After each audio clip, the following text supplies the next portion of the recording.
Sana mapansin ng mga itinalaga na tao ng Diyos ito, mga mekanismo na water filtration system. Kahit maliit lang ay pwedeng i-upgrade o palakihin upang maging panghigop ng problemang pagbaha at ang tubig baha ay ibabalik sa karagatan. Kung may makakaimbento lang po sana ng ganitong mekanismo, napalalakihin ito upang panghigop ng tubig baha at pararamihin at ikakalat sa bawat panig ng mundo o mga bayan. Makakatulong ito upang masolusyonan ang mga pagbaha. Tingnan nyo mga idol, napakalino ng tubig at mukhang malinis pa. Kung ma-upgrade natin ang ganitong mekanismo, maaaring mapakinabangan natin ito sa inaharap.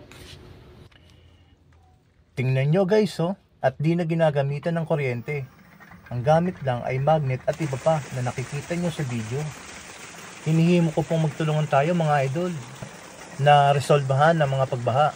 Magtulungan po tayo sa kaisipan na makaimbento ng solusyon sa mga pagbaha para wala nang magdusa at mapahamak pag dumating ang ganong pagkakataon.